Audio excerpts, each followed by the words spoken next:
Welcome back to Double Fries No Slaw. Let's talk a little bit about ESPN, their FPI, and them getting absolutely eviscerated by a former employee this week. David Pollack, you guys know who that is, was on Game Day for years. Actually, one of the better parts of Game Day. I know we all loved seeing Corso, and that part of the show was great.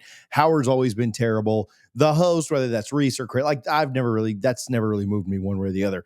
Herbie, I thought, was fine until all of the snub stuff happened. But David Pollack was really, really good. And so what did ESPN do? Well, they got rid of him. Like, they get rid of everybody and everything that's good at their network.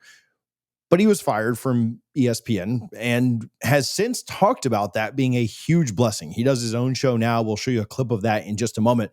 But he's talked about that being a blessing because he can actually talk about what he wants to talk about now. He can say the things that are true and not just be managed or overmanaged by the four-letter network. Well, Pollack had some things to say about Florida State and their college football playoff chances recently.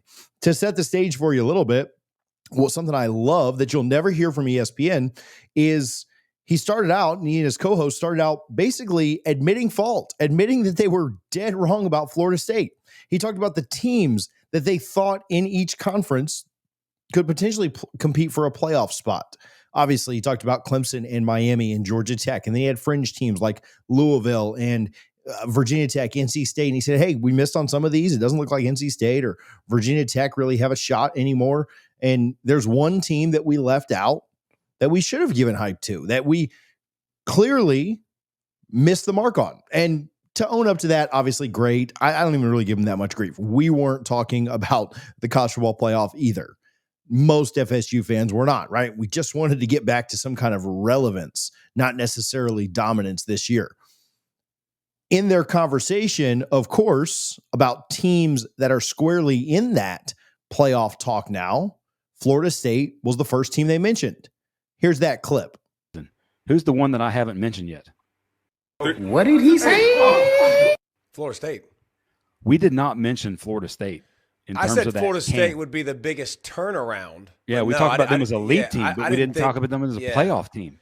No, and it's been unbelievable, and it just shows you, like, it reminds you how much the quarterback, the offensive coordinator combination, it just reminds you how much it's just when that thing is together and that thing's right, how good it can be. And you fired coordinators. Like, there's new guys that are there that are doing a great job. But, both OC, both DC, you go in the portal. And I think with being such a portal-heavy team, you can have this from year to year. But the biggest thing is the OC and the quarterback combination has them squarely in the mix as one of the best teams in the country, not just, in the ACC. There are 37 teams with at least a 10% chance to make the college football playoff.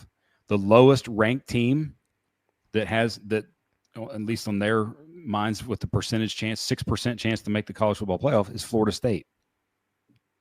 They're projecting ahead at them as a kind of an 8-win team. I don't know that I see that. I think I see more than an 8 wins. Those projections suck. I can't stand the projections. FPI, like for the ESPN stuff, they suck. They're terrible. Like, I'm not looking at that crap. Like, I've never looked at that crap. Shout the season, man. Absolutely hilarious to see Pollack's reaction and just the disgust on his face when he was told about Florida State's chances and the FPI and all this stuff, ESPN's projections. I want to talk about that more. I will just very quickly tell you, tailgate tickets went on sale on Tuesday for the Miami game. If you're coming to the game, come hang out with us. All you can eat, all you can drink. We'll have shade. We'll have TV like we did for the first game. In fact, I think we'll have more TVs this time. Working to confirm that. We are working, of course, with Guthrie's on this, Halo and T1RX. We appreciate them for their support. There is a Patreon discount where if you sign up for a $3 a month Patreon, you can get tailgate tickets for half off. So you can come eat and drink all of my food and liquor for $20. Come hang out with us for the Florida State-Miami game. We'll be right in front of Doak Campbell Stadium. I'm confirming on the lot and everything there. We're always right up next to the stadium. So one way or another, come hang out. We will have a great time. His co-host tells him Florida State has the lowest chance of all the ranked teams to make the CFP. 37 teams with a 10% chance to make it. Florida State, the lowest of ranked teams when it comes to ESPN projecting out who may make the playoff. He also mentions that they project Florida State at about an 8-win team. Florida State is favored per FPI. Richie and I talked about this the other day, in every single game that they play the rest of the year, except for the Miami game, right? Slight underdog in that one. But when you do win shares, if you say, well, they got a 60% chance to win this and a 40% chance to win this, that's 1, right? If you have 70, 60, and 50, that you only get like 2.5 wins for that, right? So that's how you come up with those numbers. And so ESPN still, at this moment, has Florida State at about an 8-win team. I don't know how you get to 8 wins personally. Maybe that's you lose the Miami game and then you drop one you're not supposed to, and then you split with Clemson and Florida. Maybe that's the best possible scenario, but that still would only be 9, right? Like, you'd still need to drop another one somewhere else. David's reaction to this, saying those projections suck. They're terrible. Well, he asked him, like, the ESPN FPI, he said, they suck. I'm not looking at that crap. I've never looked at that crap. Now, of course, this is hilarious. To have ESPN by a former employee just get publicly eviscerated like this for their biased, unfair, SEC-leaning metric and rankings that are supposed to mean something is incredible. What makes it even better is that Pollack's been there. And Pollack has seen the inside of the 4-letter network. David knows how this stuff works. He understands the BS that comes along with all of this. He knows how, let's just call it what it is, political this truly is. In fact, this isn't even Pollack's first time calling this out or defending Florida State or whatever you want to call it. Think back to his tweet after the snub. What did he say back in 2023? Florida State got absolutely hosed. They have at least 2 first-round picks. Talent all over the field. They go undefeated, and they're still on the outside looking in. 2-0 versus SEC teams this season. The 2014 Buckeyes got in with a third-string quarterback. Florida State should have been in. Now, listen, we're having a great year so far, and I'm not trying to ruin it by being negative in this video, but this crap needs to be called out. Let's just call a spade a spade. And we know what ESPN's vested interest is. We understand that it's the SEC. That is where their bread is buttered. And let me tell you, look, if I was ESPN, I'd be doing the same exact thing. I get it. If you had stock in Apple, a lot of stock in Apple, right? Not 10 cents on Robinhood. If you had a lot of stock in Apple, it would make no sense for you to use an Android. If you had a lot of stock in McDonald's, you shouldn't be going to Burger King every day for lunch. Right? I get that. So I'm not even mad that ESPN does it. It's frustrating to see how it impacts the rest of the sport. It's a complete monopoly when you think about the fact that ESPN pushes and touts this SEC BS all the time. And then they also own the College Football Playoff. They are the sole voice of the College Football Playoff Committee. They literally control every aspect of the way that advanced analytics and metrics look within the committee. They control the strength of schedule that gets factored into the new way that the College Football Playoff Committee operates. And so this absolutely needs to be called out. Now, again, if I was ESPN, I'd be doing the same thing. I would absolutely tip the scales in my favor because why? Makes them more money at the end of the day. But I'm glad that Pollack is here to call it out.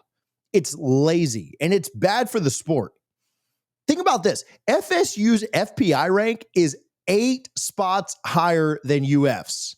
I'll say that again. Florida State's FPI rank is only 8 spots higher than 1 and 3 Florida's. A team that had 32 yards of offense in the first half against Miami. If you take away their opening second half scripted drive, they didn't have 100 yards against the Canes in South Florida last week. Florida State, 8 spots ahead of them. Florida State is 9.